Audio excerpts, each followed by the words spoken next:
Tahukah Anda apa itu hipertensi? Kapan seseorang dikatakan hipertensi? Mungkin ada yang menjawab, seseorang dikatakan hipertensi apabila tensinya adalah di atas 140 per 90 mm Hg. Benarkah begitu? Tentu tidak. Enggak loh. Kalau saya kaget, bisa saja tensi saya di atas 140. Apakah saya hipertensi terus diberikan obat anti hipertensi? Pertanyaannya, kapan seseorang dikatakan hipertensi sehingga layak atau bisa dilakukan terapi hipertensi?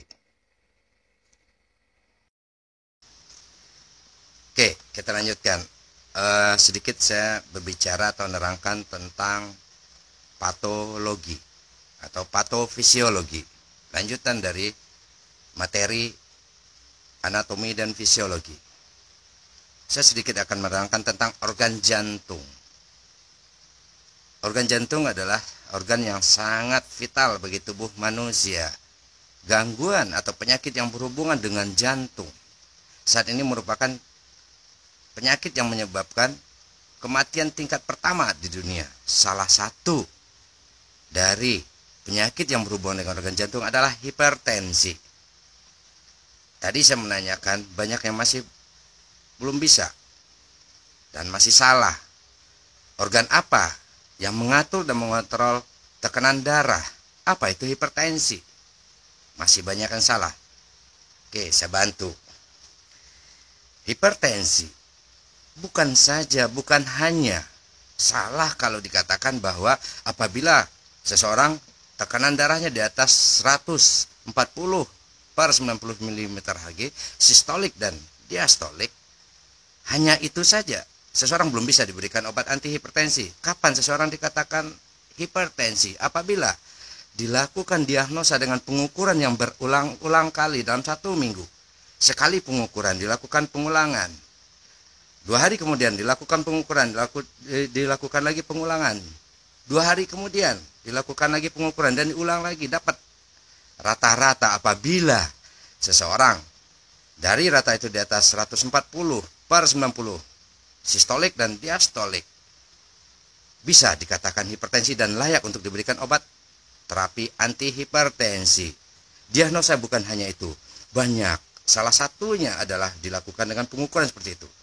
Kita juga bisa melihat riwayat, kita juga bisa melihat pola makan, ya, dan kehidupan dalam sehari. Apa dia stres, merokok atau tidak? Masih banyak hal yang harus ditanyakan, diperoleh informasi dari si penderita. Hipertensi saat ini jelas belum ada satu orang pun yang mengetahui penyebabnya. Hanya kira-kira saja. Ada hipertensi yang disebabkan oleh keturunan. Juga ada disebabkan oleh gangguan ginjal. Tekanan darah diatur dan dikontrol oleh organ ginjal. Bukan. Oke, kita mulai. Ada pertanyaan, kenapa ada golongan obat anti hipertensi itu menimbulkan efek samping batuk kering? Yang pertama-tama yang harus saya terangkan adalah tentang obat-obat anti hipertensi. Ada 3 golongan obat yang menimbulkan efek batuk kering pada pasien. Ini terjadi dari 5 sampai 35 pasien yang menggunakan obat-obat anti hipertensi, terutama pada golongan S inhibitor. Sebetulnya ada 3 macam obat anti hipertensi yang menyebabkan batuk kering, yaitu golongan-golongan S inhibitor, kemudian golongan-golongan antagonis beta blocker, dan yang ketiga golongan obat kalsium channel blocker. Tapi yang paling kuat, yang paling sering menimbulkan, yang tadi saya sampaikan 5-35% pasiennya menderita batuk kering, itu adalah golongan-golongan S inhibitor. Seperti captopril, enalapril maleat. Ini yang menimbulkan. Bagaimana proses terjadinya batuk kering? Oke, kita lihat mekanisme kerjanya.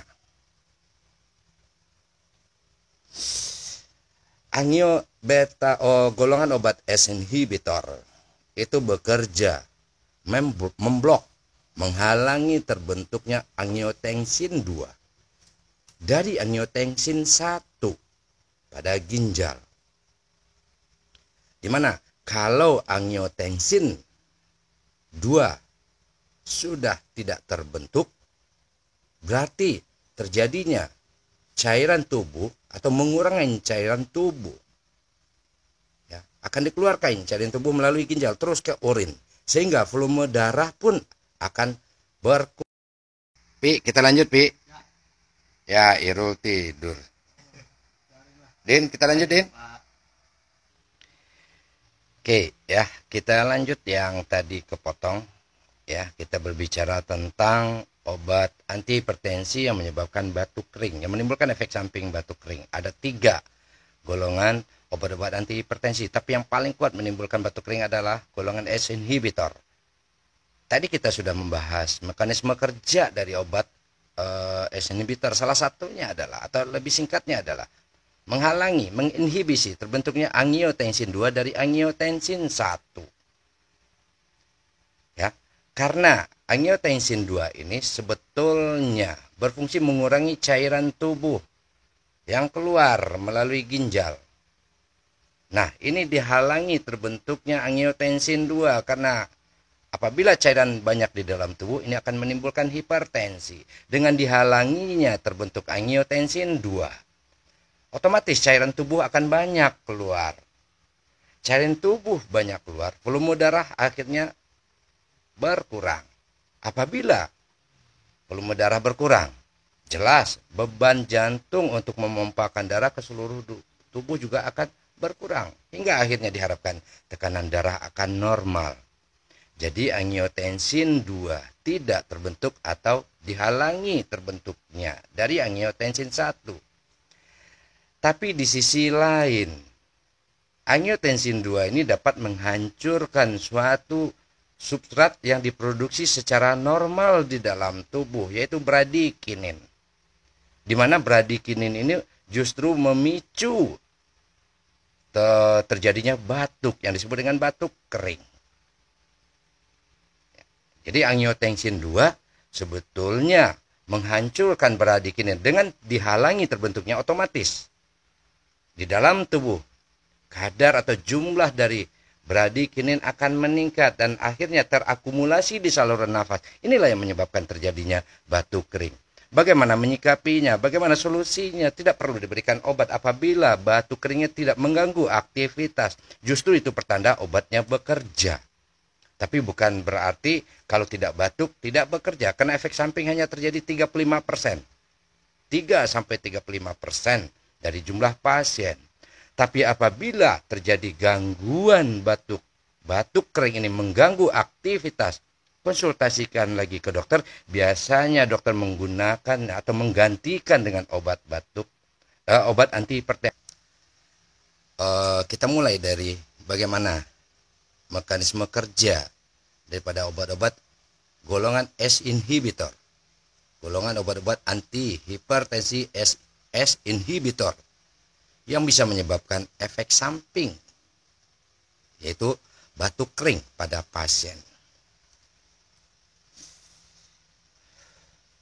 Oke, golongan obat antihipertensi S inhibitor itu bekerja memblok, ya, menginhibisi terbentuknya angiotensin 2 dari angiotensin 1.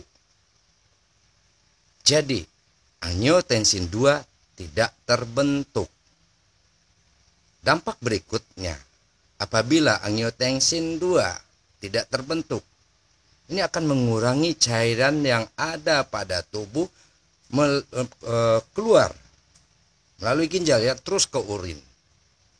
Sehingga selanjutnya volume darah akan berkurang. Dengan berkurangnya volume darah, beban jantung untuk memompakan darah ke seluruh tubuh juga berkurang.